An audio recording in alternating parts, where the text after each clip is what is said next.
할렐루야. 네, 반갑습니다. 주의 은혜가 여러분 가운데 풍성하게 흘러넘치게 되길 바랍니다.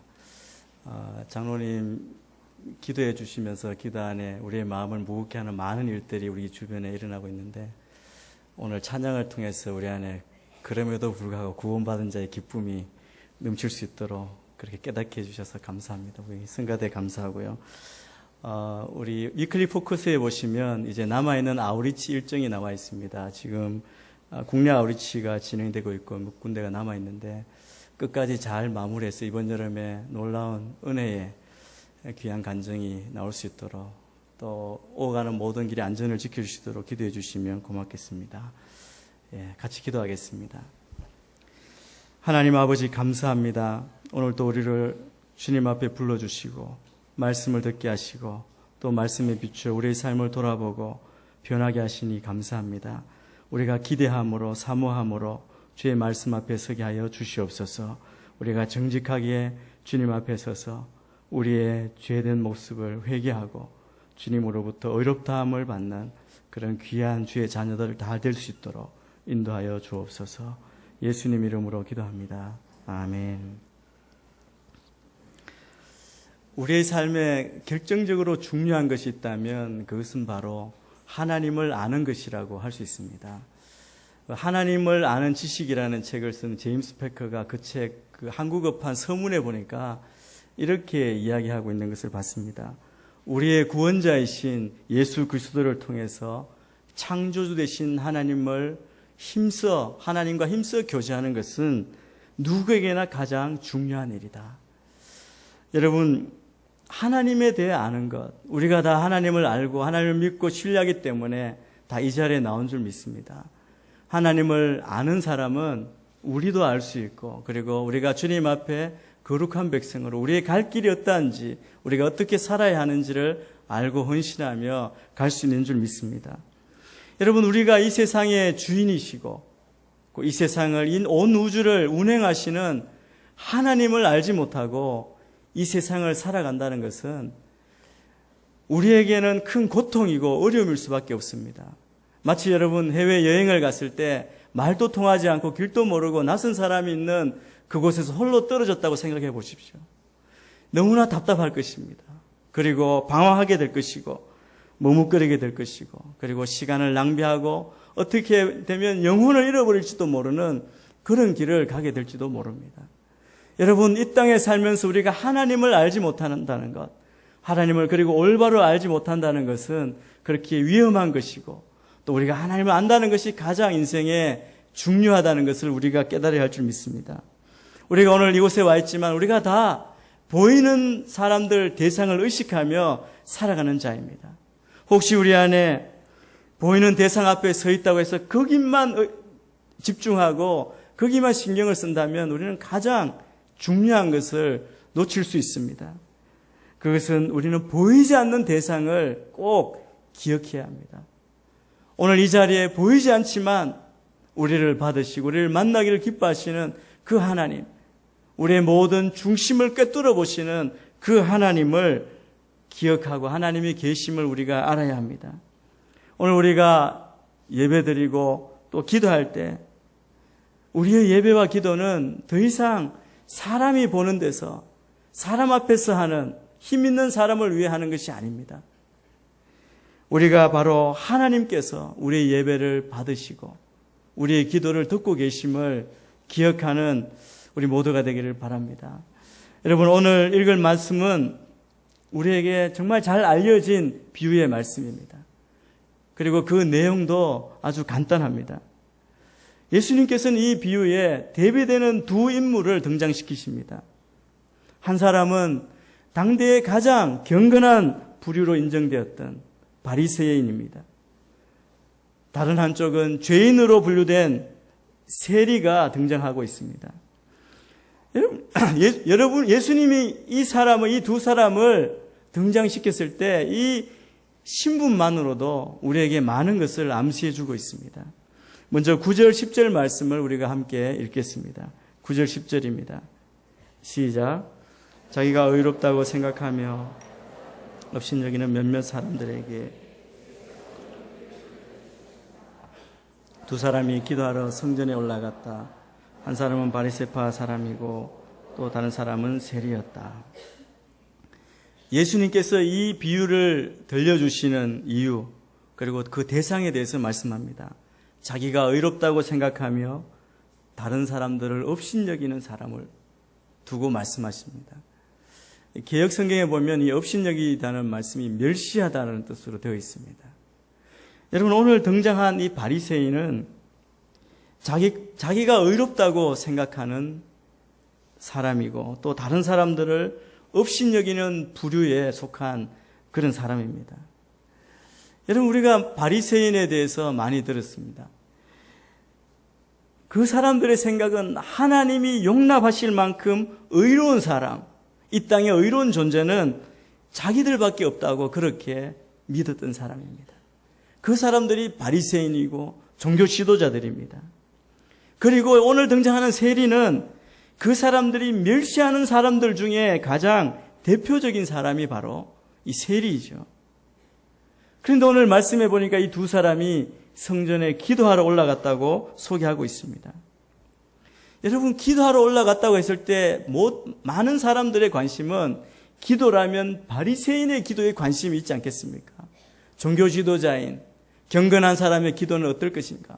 그것을 본받으려고 하는 그런 생각이 많이 있을 것입니다. 누가 세리의 기도에 관심을 두고 중요하다고 생각하겠습니까? 그런데 오늘 예수님께서 우리에게 말씀하시는 내용 가운데 우리가 알아야 할 것은 기도하는 것도 중요하지만 우리의 삶의 기도의 태도가 필수적으로 중요하다. 그것을 우리에게 가르쳐 주십니다.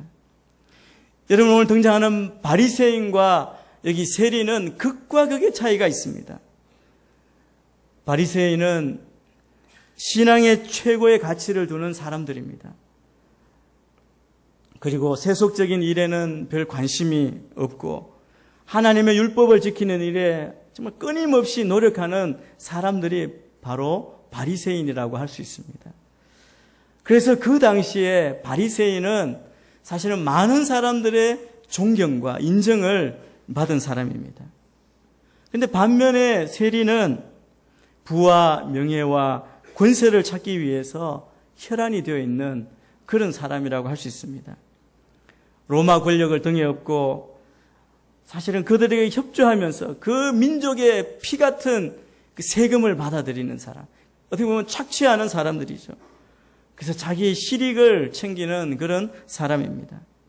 신앙보다는 현실의 행복을 추구하는 이 사람들은 자기 동족들로부터 매국노라고 하는 지탄을 받았습니다. 누구도 그들과 가까이 하려고 하지 않았습니다. 여러분, 예수님께서 이 비유를 말씀하실 때 처음에 이 비유의 의도를 알지 못한 채 이 유대인과 이 악한 죄인인 세리가 함께 성전에 기도하러 갔다는 내용이 아마 사람들이 놀랐을 것입니다. 왜냐하면 세리가 기도한다는 것 아마 생각지 못했던 그런 사실이었을 것입니다. 그런데 오늘 예수님께서는 이 비유를 통해서 두 사람의 공통점과 다른 점, 그리고 그들이 기도한 결과에 대해서 이야기하고 있습니다. 이 사람들의 공통점이 무엇입니까? 그들은 성전에 올라가서 기도했다는 것입니다. 기도하러 갔다는 것은 아마 그들은 의롭다함을 얻기 위해서 성전에 올라가서 기도했을 것입니다. 기도했다는 것은 이 두 사람 다 하나님을 인정한, 하나님을 믿는 사람이라고 할 수 있죠. 그런데 그들의 기도는 다른 점이 있었고 그 결과도 차이가 납니다. 한 사람은 하나님이라는 거울을 통해서 자신의 실체를 볼 수 없는 그런 자였습니다. 그리고 또 한 사람은 동일한 거울을 통해서 자신의 실체를 볼 수 있는 사람입니다. 여러분, 거울이 무엇입니까? 거울은 그 앞에 서면 자기의 모습이 다 비춰지지 않습니까? 그래서 눈곱이 붙었으면 뗄 것이고 다 고칠 수 있습니다. 그런데 한 사람이 본 거울은 자기를 볼 수 없는 거지. 거울이 아니라 아마 유리 앞에 섰는지 모릅니다. 유리는 무엇입니까? 그냥 투명하게 비치고 자기 쇼윈도에 있는 곳에서 자기를 자랑하는 것만 하는, 거울이 아닌 유리 앞에 서 있는 그런 모습처럼 보입니다. 여러분, 오늘 등장하는 바리새인은 하나님의 말씀, 구약 성경을 하나님의 말씀으로 받아들이는 유대교의 독실한 정통적인 신앙인입니다. 민족주의자이고, 그리고 유대인들의 표준으로 유대인들의 존경을 받는 위치에 있었던 사람입니다. 근데 이 사람의 기도가 어떤지 오늘 예수님께서 비유 가운데 말씀해 주십니다.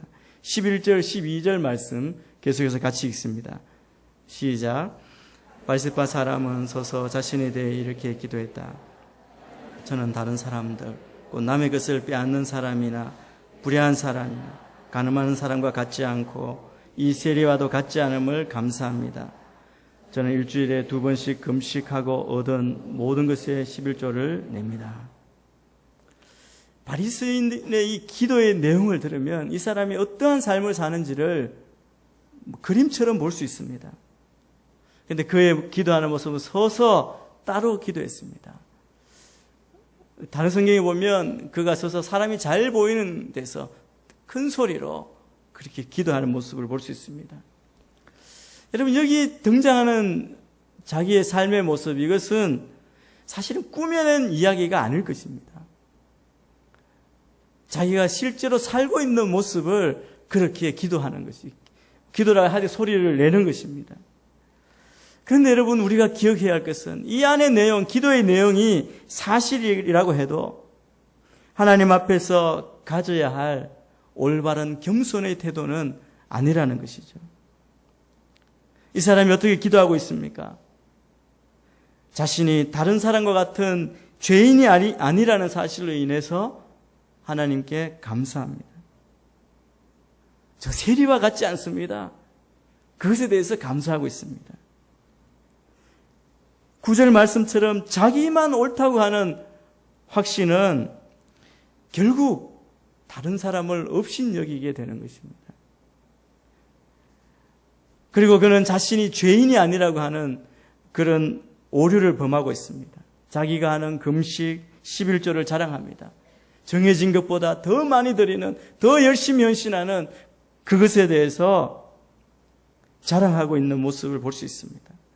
여러분, 하나님께 드리고 하나님만 아시도록 드려야 할 것에 대해서 소리를 내면서 사람들의 인정을 받는, 공적인 인정을 얻는 방편으로 이 거룩한 모든 것을 변질시키고 있는 모습을 볼 수 있습니다.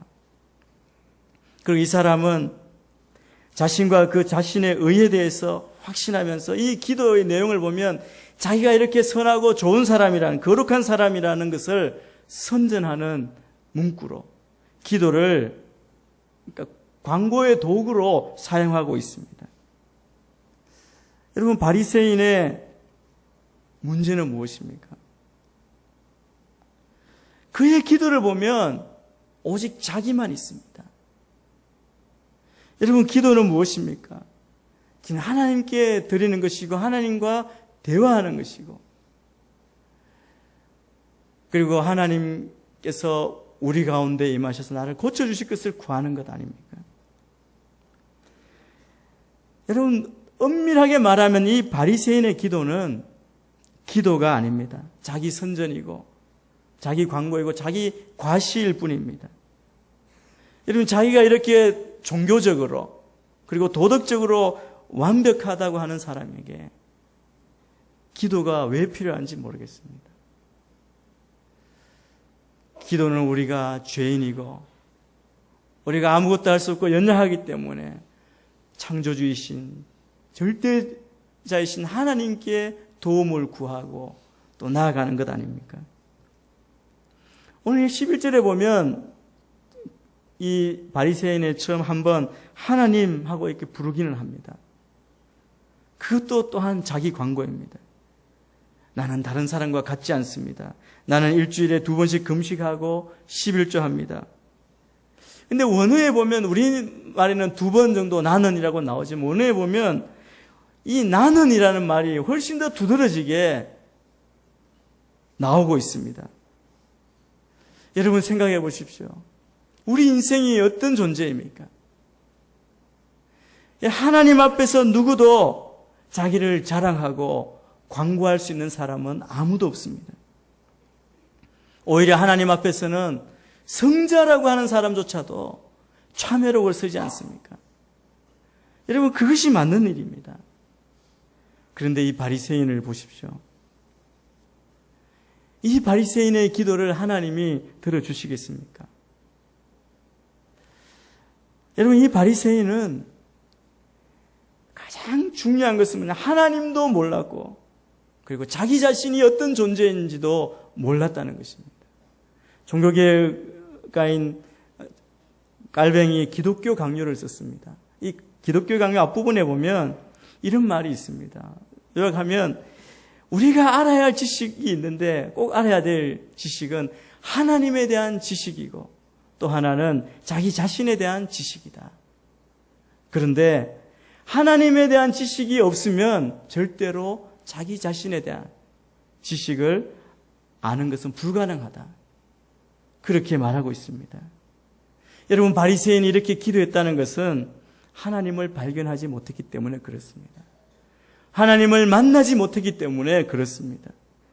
하나님을 모르니까 자기 자신도 알 수 없는 것이죠. 여러분 하나님을 만난 사람은 어떻게 변하는지 여러분 말씀을 통해 우리가 알 수 있지 않습니까? 이사야 6장에 이사야가 하나님의 부름을 받는 소명을 받는 장이 있습니다. 그런 성전에 가득 찬 서랍들 가운데 하나님의 하나님을 만났습니다. 그때 그의 입에서 나온 고백이 무엇인지 아십니까? 화로다 나여 망하게 되었도다. 우리말 성경에 보니까 내게 재앙이 있겠구나. 내가 죽게 되었구나. 여러분 거룩하신 하나님을 만나자마자 상대적으로 자기가 얼마나 추하고 더러운 존재인지 깨닫게 된 것입니다. 우리가 누가복음 앞부분을 할 때 5장에 베드로의 모습이 나옵니다. 베드로도 마찬가지죠. 밤새 수고했지만 아무것도 빈배로 돌아온 그 배에 예수님께서 오셔서 말씀을 전하시고 그리고 베드로에게 깊은 데로 가서 그물을 던지라고 말씀합니다. 그때 내가 밤이 맞도록 수고했지만 말씀의 여자에 내가 그렇게 순종하게 가겠습니다 하고 가서 그물을 던지니까 그물이 찢어지도록 많은 물고기가 잡혔습니다. 여러분 이때 베드로의 반응이 무엇입니까? 물고기가 많이 잡혔다고 춤추고 즐거워했습니까? 아닙니다. 그는 무릎을 꿇고 주여 나를 떠나소서 나는 죄인입니다. 여러분 베드로의 이 행동을 여러분 이해할 수 있습니까? 느닷없이 무릎을 꿇더니 저는 죄인이니 저를 떠나달라는 것입니다. 누구든 주님을 만나면 자기가 죄인이라는 사실을 깨닫게 됩니다. 그래서 즐거워하고 감사하는 것이 아니라 주님 앞에 무릎을 꿇고 나는 죄인이니 나를 떠나라고 하는 것입니다. 이 모습과 비춰 바리새인의 이 모습을 보면 이 바리새인은 아직 하나님도 알지 못했고 만나지 못했고 참된 자기를 발견하지 못한 것입니다. 이 바리새인의 모습을 보면 이 바리새인에게는 하나님의 은혜와 자비가 필요 없습니다. 하나님의 자비와 은혜는 누구에게 필요한 것입니까? 상한 자, 깨어진 자, 죄인에게 필요한 것이 아닙니까? 그런데 이 사람은 사죄가 필요 없습니다. 자기 병을 모르긴 바리새인이기 때문에 하나님의 은혜가 절실하지 않았습니다. 그러니 이런 사람의 기도를 하나님께서 어떻게 듣고 이 기도가 어떻게 하나님 앞에 상달될 수 있겠습니까? 하나님은 물론 우리에게 분명하게 말씀하신 것은 구별된 삶을 살라고 말씀하셨습니다. 우리의 부르심은 거룩함을 위한 부르심입니다. 우리는 다 거룩함을 위해서 거룩하게 살라고 부르심을 받은 자입니다. 하나님이 이렇게 말씀하시지 않았습니까? 내가 거룩하니 너희도 거룩하라. 그런데 여러분 주님께서 이렇게 말씀하신 하나님이 부르신 거룩한 삶은 이 구별된 삶은 교만과는 다르다는 사실입니다. 교만은 자기가 좀 낫고 다르다는 이유로 우월감에 사로잡히는 그런 영적인 함정입니다. 열등감과 마찬가지로 우월감은 남과 비교하려고 하는 우리의 본능적인 태도가 만들어내는 영적인 죄악이죠. 우리는 알게 모르게 신앙생활을 하지만 이러한 영적인 함정에 빠질 때가 너무 많습니다. 매 순간 그럴 때가 많이 있습니다. 우리는 기억해야 합니다. 사람이 사람을 대할 때 어떻게 대하는 태도가 중요한 것처럼 우리가 하나님 앞에 나아갈 때에도 태도가 중요합니다. 그래서 오늘 겸손이라고 하는 그 태도, 이것이 하나님 앞에 나오는 우리의 바른 태도라고 말씀합니다. 교만은, 자기 자랑은 하나님 앞에 나올 때 우리의 잘못된 태도라는 것을 우리에게 가르쳐주고 있습니다. 여러분, 우리 인생이 무엇을 자랑할 수 있겠습니까? 우리의 자랑이 어디에 있습니까? 바울은 우리의 자랑은 오직 주 안에서만 자랑하라, 그렇게 말씀하고 있습니다. 구약의 예레미야 선지자도 우리에게 이렇게 가르치고 있습니다. 9장 23절, 24절 말씀입니다. 우리 같이 한번 자막을 보시면서 함께 읽겠습니다. 시작. 여호와께서 이렇게 말씀하셨다. 지혜로운 사람은, 힘 있는 사람은 자기 힘을 자랑하지 못하게 하며 부자는 자기 못하게 하라. 자랑하는 사람은 오직 이것을 자랑하게 하라. 곧 그가 나를 깨달아 내가 이 땅에 인애와 정의와 의로움을 행하는 아는 것을 자랑하게 하라. 이것들을 내가 기뻐한다. 여호와의 말이다. 여러분, 하나님께서 뭐라고 말씀하십니까? 지혜 있는 자, 지혜 자랑하지 말고, 힘 있는 자, 힘을 자랑하지 말고, 그리고 부한 자, 부를 자랑하지 말라고 말씀합니다. 우리의 자랑은 오직 여호와를 아는 것.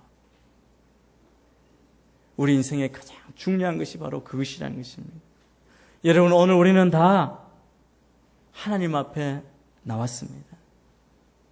이 자리에서 우리는 우리의 영적인 겸손을, 우리 삶의 겸손을 회복하고 하나님을 만나고 하나님 안에서 참 우리를 발견하고 그리고 하나님께 예배하면서 하나님께서 인정하시는 의롭다함을 얻고 나아가는 여러분이 되시기를 축원합니다. 우리의 모습을 정말 정직하게 비춰보면 우리도 모르게 우리 자신을 높이고 있지 않습니까? 그런데 오늘 말씀은 뭐라고 하면 다른 사람과 같지 않다고 말하는 것, 그것은 다른 사람을 업신여기는 것입니다. 자신은 의로운 기준에 도달했다고 스스로 판단하는 것.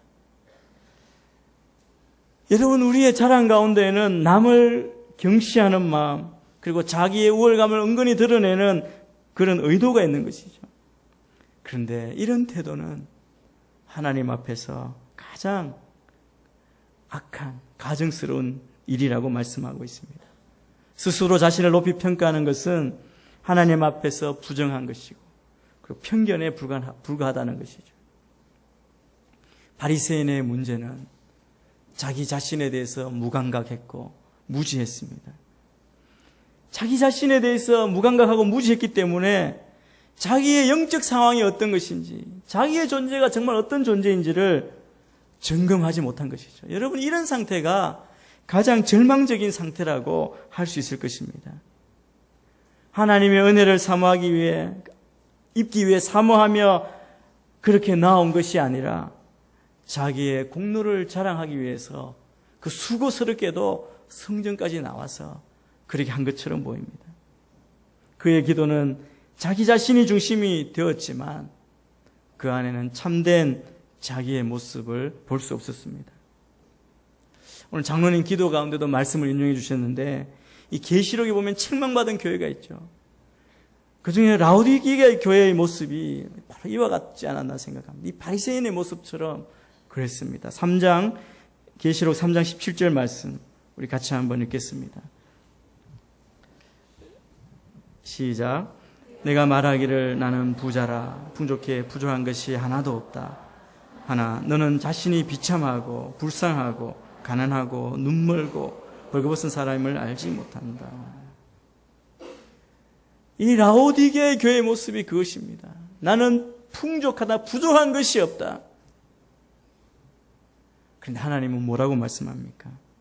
너는 자신이 비참하고 불쌍하고 가난하고 눈멀고 벌거벗은 사람임을 알지 못한다. 자신을 알지 못했다는 것입니다.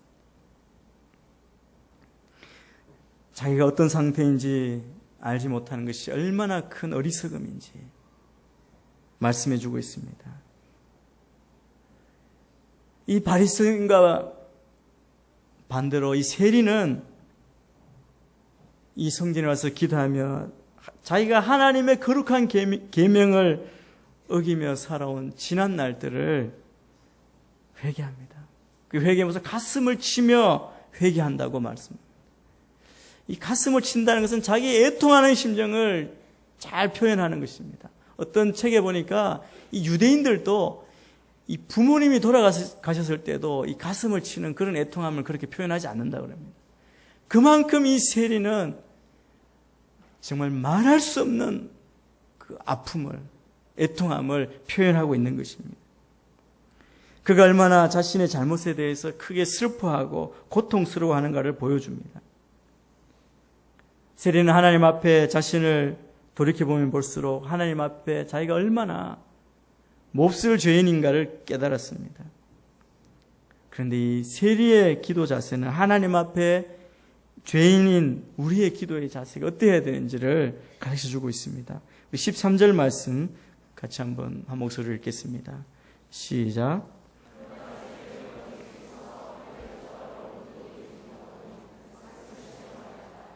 하나님 이 죄인에게 자비를 가르쳐 주십시오. 세리는 모든 사람들이 다 죄인으로 취급했습니다. 근데 죄인 가운데 가장 악한 창녀와 같은 수준으로 평가된 사람입니다. 그런데 이 세리가 성전을 찾아왔고 자기가 지은 죄가 무엇인지 확실히 알고 있었습니다. 그리고 자기를 철저하게 비천한 존재로 인식하며 그의 모습을 보니까 하늘을 쳐다보지도 못했다고 말합니다. 가슴을 치며 자신을 죄인으로 인정하고 있습니다. 나는 죄인입니다. 진실로 죄인입니다. 그렇게 애통의 기도를 드리고 있습니다. 여러분 아주 단순하게 하는데 이 기도에 보면 누구에 대한 원망도 없습니다. 여러분 사람을 보면 핑계 없는 사람이 어디에 있겠습니까? 누가 이런 얘기도 하지 않습니까? 핑계 없는 무덤이 어디 있겠냐고. 다 핑계될 것이 있죠. 아마 이 세리의 인생 가운데 태어날 때부터 지금까지 아마 모든 상황 가운데 핑계될 것이 분명히 있었을 것입니다. 세상이 험해서 그렇게 될 수밖에 없었습니다. 로마 군인 때문입니다. 이 경제 사정 때문입니다. 정치 때문입니다. 사회 때문입니다. 자식을 보십시오. 목구멍이 포도청이라서 그렇습니다라고 핑계를 댈 수 있겠지만 아무런 소리도 하지 않습니다. 내가 죄를 지었습니다. 내 잘못입니다. 하나님 내가 죄인입니다. 여러분 이것이 회개입니다. 회개합니다고 말하는 것이 회개가 아니고 고통스럽다고 울부짖는 것이 회개가 아니고 후회스럽다고 말하는 것이 회개가 아닙니다. 오직 내가 죄인입니다. 나의 잘못입니다. 자백하는 것이 진정한 회개입니다. 이 세리는 성전에 기도하며 고개를 들지 못하고 애통했지만 그는 하나님 앞에 서 있습니다. 하나님과 대면하고 있습니다. 다른 사람과 비교하거나 자랑하지 않습니다. 하나님 자비를 베풀어 주십시오. 이 말은 불쌍히 여겨주십시오. 긍휼히 여겨달라고 기도하는 것입니다. 여러분 이 회개는 지난 날에는 잘못했지만 앞으로 잘하겠습니다. 한 번만 눈 감아 달라고 하는 그런 기도가 아닙니다. 그저 불쌍히 여기고 처분은 오직 하나님께 맡기겠습니다. 긍휼을 바라는 기도. 이 세리의 모습이 바로 회개의 자세입니다. 죄를 슬퍼하는 그런 모습을 보여줍니다. 세리의 기도는 단순했습니다. 통회하는 기도와 하나님의 은혜를 구하는 기도입니다. 하나님의 은혜를 바라보고 기도했습니다. 여러분, 기도로 오직 하나님의 은혜에 의탁하며 나아가는 것이죠. 여러분, 기도는 바로 이것 아닙니까? 우리 힘으로, 우리의 의로는 아무것도 할 수 없지만 예수님의 공로로 주님, 나를 구원해 주시고 살려주시고 나에게 은혜를 베풀어 주십시오. 그래서 가장 핵심적인 기도는 주님, 나를 불쌍히 여겨 주십시오. 저는 이것이 우리의 기도가 되어야 된다고 믿습니다. 놀라운 것은 세리만이 하나님 앞에서 의롭다 하심을 받고 집으로 돌아갔습니다. 14절 말씀입니다. 같이 읽습니다. 시작. 내가 너에게 말한다. 이 사람이 저 바리새파 사람보다 오히려 어렵다는 인정을 받고 집으로 돌아갔다. 자기를 낮추면서 자기가 의롭다고 한 바리새인에게는 하나님이 그를 의롭다고 하실 것이 아무것도 없었습니다. 이미 어렵다고 그러니까 그런 것이죠. 이 바리새인의 모습을 한번 생각해 보십시오. 그가 성전에 들어올 때와 아무 변화 없이 똑같은 모습으로 집으로 돌아갔습니다. 저는 오늘 이곳에 있는 우리 가운데 이런 분이 한 분도 없게 되기를 축원합니다. 왔던 모습 그대로 어제와 오늘 또 변함없이 그렇게 사시는 분이 한 분도 없이 이 시간에 주의 성령이 여러분 가운데 임하셔서 여러분의 모습을 깨닫고 의지하고 변화되어 정말 구원의 기쁨으로 나아가는 여러분이 되기를 축복합니다. 하나님의 자비에 맡긴 자신을 맡긴 세리는 의롭다 하심을 받고 집으로 돌아갔습니다. 여러분, 오늘 비유를 듣던 예수님 앞에 있던 많은 사람들의 반응이 어땠을 것 같습니까? 아마 깜짝 놀라고 당황했을 것입니다. 다 의인이라고 믿고 존경하는 바리새인이 불의한 자가 되고 죄인이라고 믿었던 세리가 의인이 되었기 때문입니다.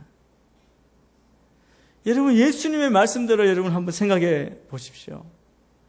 기도의 시간이 길고 많이 했다고 다 이루어집니까? 여러분, 중요한 것은 하나님께서 들으셔야 합니다. 내가 선한 일을 많이 했다고 선행이 되겠습니까? 하나님께서 받으셔야 선행이 되는 것이죠. 여러분, 우리가 정말 생각해야 될 것은 내가 사람 앞에서 어떤 칭찬을 받든 어떤 모습으로 보이든 그것이 중요한 것이 아니라는 것이죠. 하나님께서 나를 의롭다고 하시기 전에는 아무런 의미도 없는 것입니다. 한 번 더 세리를 한번 생각해 보겠습니다. 여러분, 세리는 실제로 내세울 게 아무것도 없습니다. 여러분, 내세울 게 없는 게 자랑이 아니죠. 그렇지 않습니까? 다 죄인이라 그랬고 자기도 그렇게 죄인이라고 그랬습니다. 예수님께서 오늘 이 비유를 말씀하시는 것은 우리에게 실제로 세리처럼 살아야 한다고 말씀하시는 것이 아닌 것입니다. 우리의 삶은 거룩한 삶을 쫓아서 거룩하게 살아야 합니다. 그런데 세리가 의롭다함을 받은 이유는, 인정받은 이유는 자신이 하나님의 자비에 의존해서 살아갈 수밖에 없는 자라는 사실을 인정하고 알았다는 것입니다. 여러분, 하나님 앞에서 우리가 취할 수 있는 태도는 이것밖에 없습니다. 주님의 그 자비만이, 긍휼만이 우리를 살릴 수 있다는 것을 우리의 영혼이 인정하고 믿고 그렇게 고백하는 것이죠. 저는 이것이 구원의 유일한 길이라고 믿습니다. 여러분, 세리는 자기가 죄인임을 애통해하고 머리 숙이고 가슴 치며 기도하는 모습입니다. 그런데 의롭다 하심을 받고 집으로 돌아가는 그 모습을 여러분 생각해 보십시오. 저는 그가 올라올 때와 내려갈 때의 모습이 완전히 달라졌다고 믿습니다. 사람들은 여전히 그를 죄인이라고 그렇게 정죄하겠지만 이미 그는 하나님을 만났고 자기를 보았고 죄로부터 해방감을, 자유함을 맛보았기 때문에 그는 변했을 것입니다. 우리의 문제는 무엇입니까? 왜 마음이 냉랭하고 왜 아무런 변화가 없고 말씀을 들어도 우리의 심령을 뚫고 들어오지 못하는 것입니까? 문제는 내가 죄인인데 죄인인 줄 인정하지 않고 모르는 것입니다. 아니면 그것을 잊어버리고 오히려 숨겨두고 사는 것이죠. 그럼 우리가 어떻게 자신이 죄인인 것을 깨달을 수 있겠습니까? 그것은 우리의 삶 가운데 예수님을 만나야 합니다. 예수 그리스도를 만나야 합니다. 여러분, 어둠 가운데 있으면 무엇이 더러운지 알 수 없지 않습니까? 빛이 어두워도 흰 와이셔츠에 묻어도 잘 모르죠. 그러나 밝은 빛 안에 나가면 작은 것이 떨어져도 다 보이게 되어 있습니다. 여러분, 우리가 죄의 길을 따라가고 세상 풍조를 따라가는 그 상황에서는 여러분, 천년을 따라다녀도 우리가 자신이 어디가 문제이고 자신이 죄인인지를 알 수가 없습니다. 그러나 오직 의인, 거룩한 분을 만나야 내가 무엇이 문제이고 그리고 무엇을 고쳐야 하는지를 알 수 있는 것이죠. 그럴 때 세상에 지친 사람들은 그런 모습을 보고 빛 대신 주님을 따르고자 합니다. 저는 여러분이 정말 선하신 주님을 깊이 만나는 그 만남의 경험이 있게 되기를 축복합니다. 파스칼이 이런 말을 했습니다. 자기의 비참함을 모르고 하나님을 알면 오만함이 생긴다. 근데 하나님을 알지 못하고 자신의 비참함을 알면 절망을 일으킨다. 그러므로 자신을 참되게 아는 길은 오직 예수 그리스도를 아는 데 있다. 여러분, 그리스도를 진정으로 아는 사람은 결코 교만할 수 없습니다. 그는 자신의 비천함을 알고 예수 안에서 하나님의 크신 긍휼하심을 아는 사람입니다. 우리는 결코 내 자신의 공의와 의를 내세울 수 없습니다. 그래서 우리는 언제나 하나님의 은혜를 감사하며 그렇게 살아나가는 것입니다. 우리 모두는 하나님의 은혜에 감격하며 감사하며 살아나가게 되기를 축복합니다. 여러분, 진실한 참된 예배, 진실한 기도는 자신의 모습을 올바로 내어놓고 올바로 바라보는 예배요 기도임을 깨닫고 오늘도 이 순간도 주님 앞에서 자신의 모습을 보고 애통하며 내 힘으로는 거룩함을 얻을 수가 없습니다. 주의 긍휼이 필요합니다. 주님, 나를 불쌍히 여기주십시오. 그 참된 자기 발견을 통해서 주님으로부터 의롭다함을 인정받는 주의 백성이 다 되기를 축원합니다. 기도하겠습니다. 하나님 아버지, 감사합니다.